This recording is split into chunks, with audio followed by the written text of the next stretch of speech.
Now, Peter is not with us tonight, but last night Peta Credlin was outstanding when she addressed this issue in relation to Malcolm Turnbull, the polls and what it means.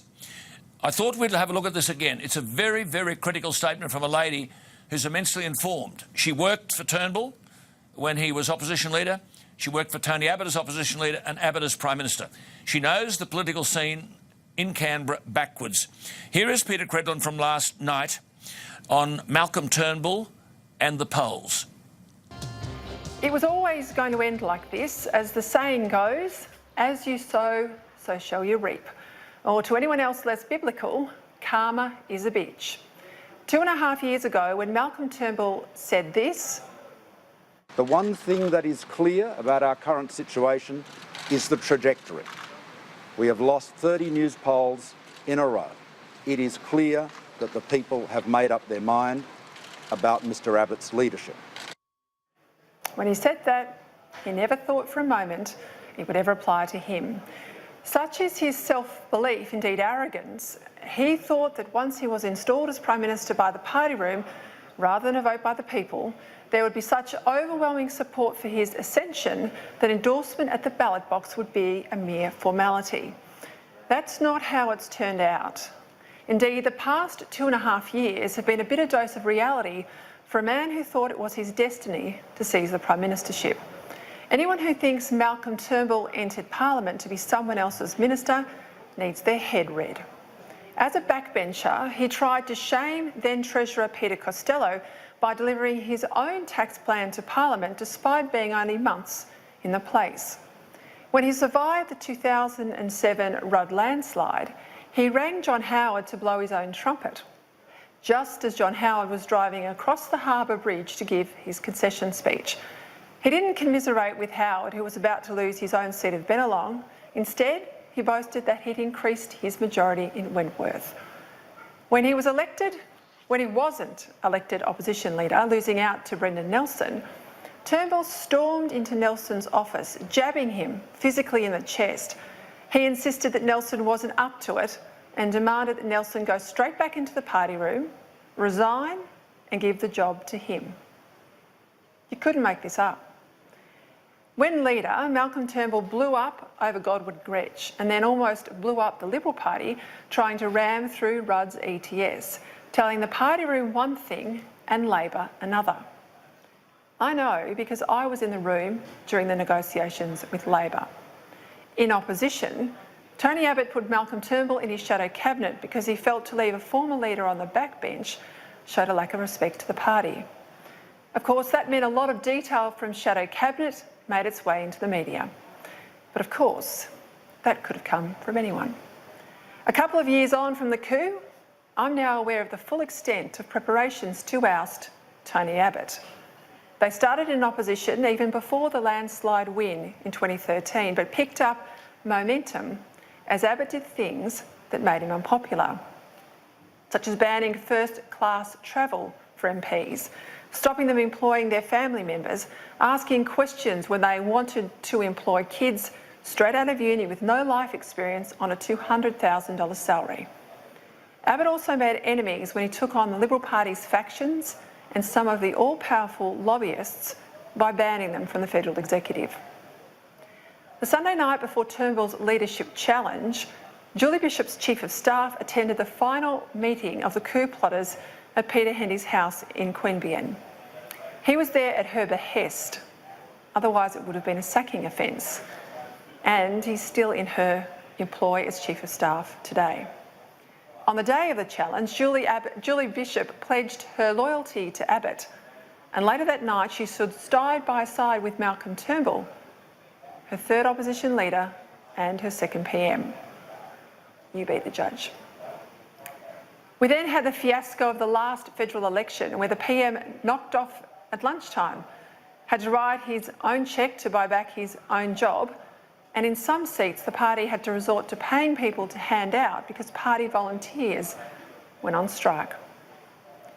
14 seats lost, and only by 1 seat was the country spared Bill Shorten moving into the Lodge the next day. Of course, Turnbull couldn't believe it, and as we saw in his speech on election night, he was bitter and angry too. Not a mention of colleagues that had lost their seat, no thanks to valiant candidates or tired volunteers. It was an episode of self-pity that was ultimately all about Malcolm, not coalition supporters and certainly not the Australian people.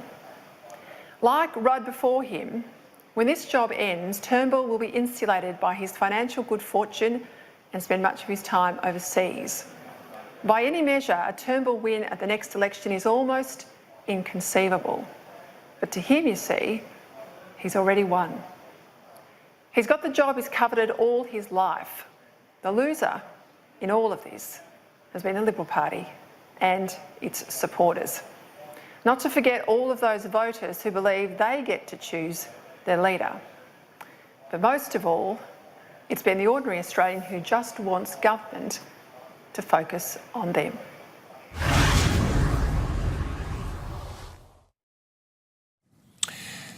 Well, Peta Credlin, outstanding stuff. She mentioned the word karma. There are two things I think that Australians really appreciate in people, whether they're politicians or footballers, or just in a family. One is courage and the other is loyalty. In terms of embracing very tough decisions in government, Turnbull has shown no courage at all. But in terms of loyalty, it's a word which is unfamiliar to him. The most recent manifestation of this, of course, was in relation to Barnaby Joyce. You remember the by-election in December last year, and Barnaby Joyce's arms were held high by Malcolm Turnbull, and he was the hero of the nation, the hero of New England. He won the by-election, and that enabled Malcolm Turnbull to stay as Prime Minister. Malcolm Turnbull at the time knew, as did I and a lot of other people, that Barnaby was enduring very significant family problems, that the marriage had broken up and that he had another partner.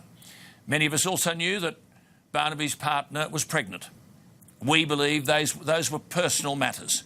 Malcolm Turnbull knew that his partner, Barnaby's partner, had been transferred to another office. Malcolm Turnbull signed off on that. All of that was known.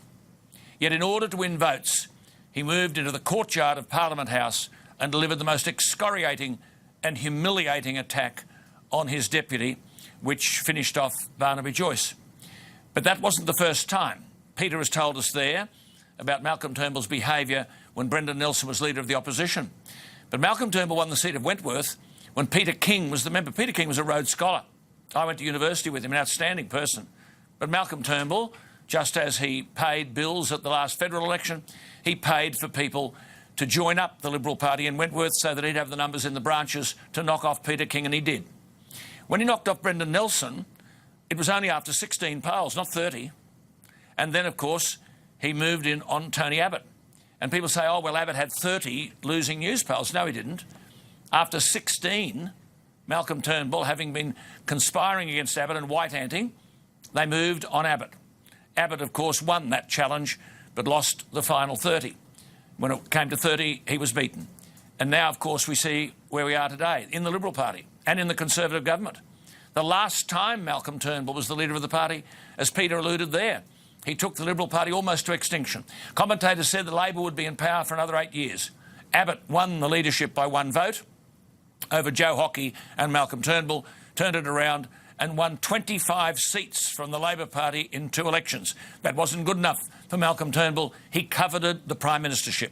And so Tony Abbott, with his back turned, was stabbed in the back. Malcolm Turnbull got the leadership, and the rest is known. Now it's 30 polls, and he wants to live according to a different set of criteria from those which applied to Tony Abbott.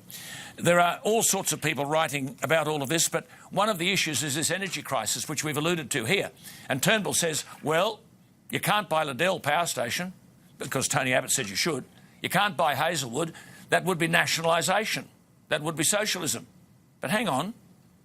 Didn't Malcolm Turnbull, on Snowy Point 2, buy the Snowy Hydro scheme for $6 billion from the states?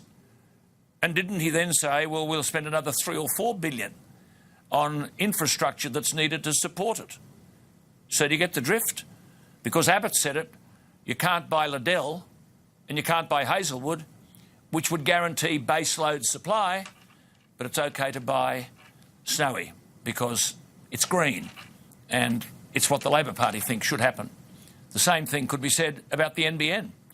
So all these inconsistencies now are coming home to roost, and the nation is left wondering, do we have government in Canberra, or have we just opened the door to enable Labor to be the next government of Australia, which terrifies a lot of Australians?